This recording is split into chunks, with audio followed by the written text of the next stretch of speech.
আমি একটা কবিতা বলে যাই, ওই দেখা যায় তাল গাছ, ওই আমাদের গা বলবো না, আমরা বলবো ওই দেখা যায় কবরস্থান, ওই আমাদের ঘর, ওইখানেতে থাকতে হবে সারা জীবন ভর। আরো জোরে কর। ওই দেখা যায় কবরস্থান, ওই আমাদের ঘর, ওইখানেতে থাকতে হবে সারা জীবন ভর। ও কবর তুই চাস কি, টাকা পয়সা নেসনি, সুদ ঘুষ খাসনি? বলে না, টাকা পয়সা নেই না, সুদ ঘুষ খাই না, মুমিন বান্দা পাই না। একজন যদি পাই এমনি জান্নাতের বাগান হয়ে যায়। এজন্য আল্লাহর রাসূল বলেন, আল কবরু রাউযাতুম মিন রিয়াজিল জান্নাত আও হুফরাতুম মিন হুফারিন নার। কবরটা কারোর জন্য জাহান্নামের গাড়া হবে, আবার কারোর জন্য জান্নাতের বাগান হবে। ঈমান আমল যদি খারাপ হয় কবরটা জাহান্নামের টুকরা হয়ে যাবে, কোনো সন্দেহ নাই।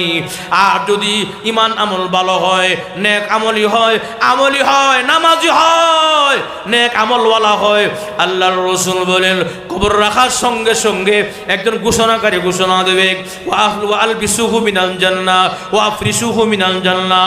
আমার বান্দাকে জান্নাতি পোশাক পরাইয়া দাও, আমার বান্দাকে জান্নাতি বিছানা বিছাইয়া দাও, এবং কবর থেকে একটা দরজা খুলে দে জান্নাত বরাবর।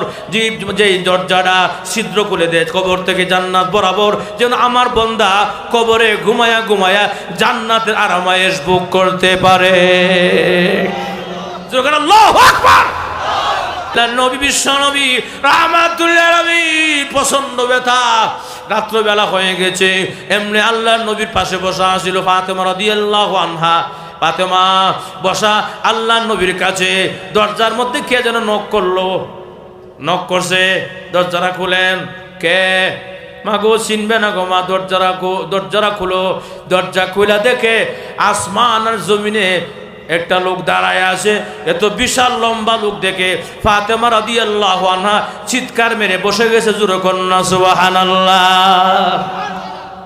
আব্বা, এত বিশাল লোক, পাউটা হলো জমিনে, আসমানে হলো মাথা, এত বিশাল লোক আমার জীবনে আমি কোনোদিন দেখি নাই।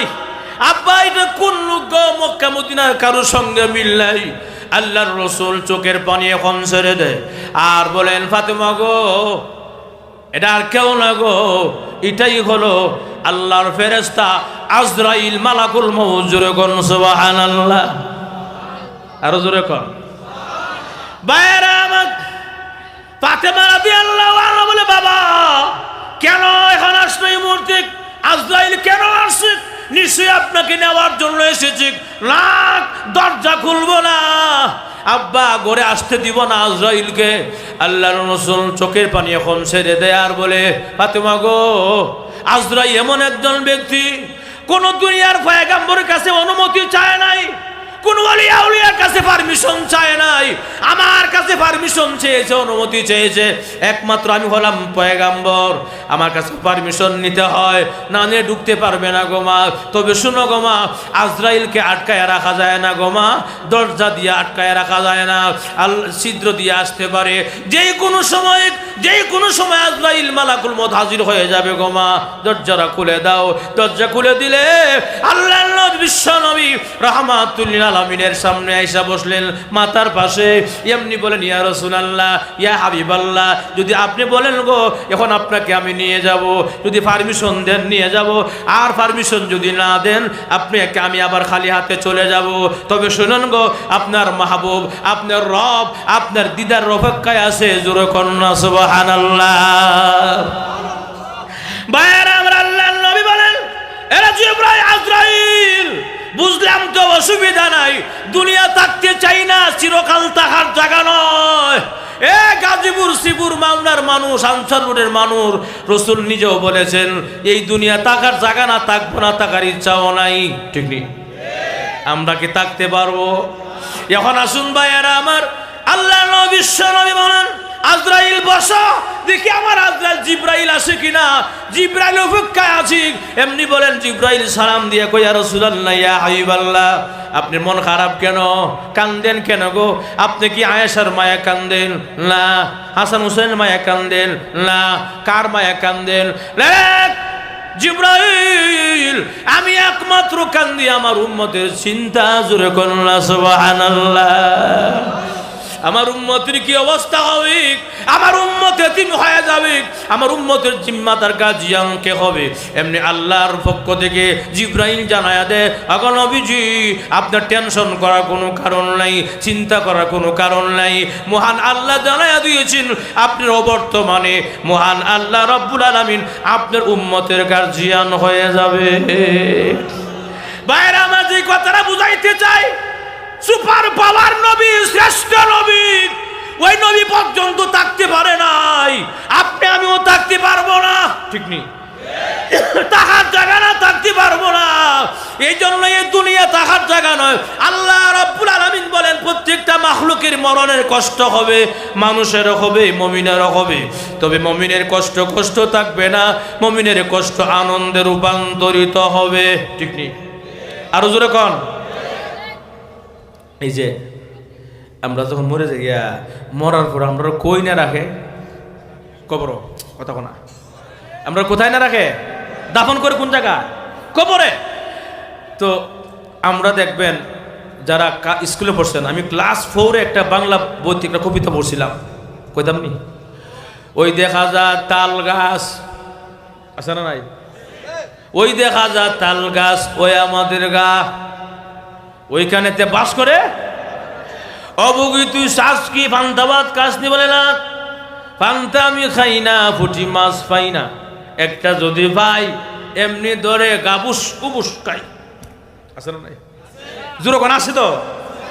আমি একটা কবিতা বলে যাই, ওই দেখা যায় তাল গাছ, ওই আমাদের গা বলবো না, আমরা বলবো ওই দেখা যায় কবরস্থান, ওই আমাদের ঘর, ওইখানেতে থাকতে হবে সারা জীবন ভর। আরো জোরে কন। ওই দেখা যায় কবরস্থান, ওই আমাদের ঘর, ওইখানেতে থাকতে হবে সারা জীবন ভর। ও কবর তুই শ্বাস কি টাকা পয়সা নেসনি, সুদ ঘুষ কাসনি?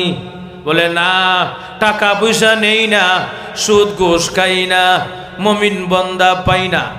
একজন যদি পায় এমনি জান্নাতের বাগান হয়ে যায়। এজন্য আল্লাহর রাসূল বলেন, আল কবরু রাউযাতুম মিন রিয়াজিল জান্নাহ আও হুফরাতুম মিন হুফারিন নার। কবরটা কারোর জন্য জাহান্নামের গাড়া হবে, আবার কারোর জন্য জান্নাতের বাগান হবে। ঈমান আমল যদি খারাপ হয় কবরটা জাহান্নামের টুকরা হয়ে যাবে, কোনো সন্দেহ নাই। আর যদি ঈমান আমল ভালো হয়, নেক আমলি হয়, নামাজি হয়, নেক আমলওয়ালা হয়, আল্লাহর রাসূল বলেন কবর রাখার সঙ্গে সঙ্গে একজন ঘোষণাকারী ঘোষণা দেবে, ওয়া আলবিসুহু মিনাল জান্নাহ ওয়া আফরিসুহু মিনাল জান্নাহ।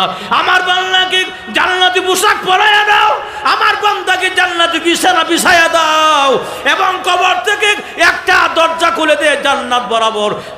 যে দরজাটা ছিদ্র খুলে দে কবর থেকে জান্নাত বরাবর, যেন আমার বান্দা কবরে ঘুমায়া ঘুমায়া জান্নাতের আরামায়েশ ভোগ করতে পারে।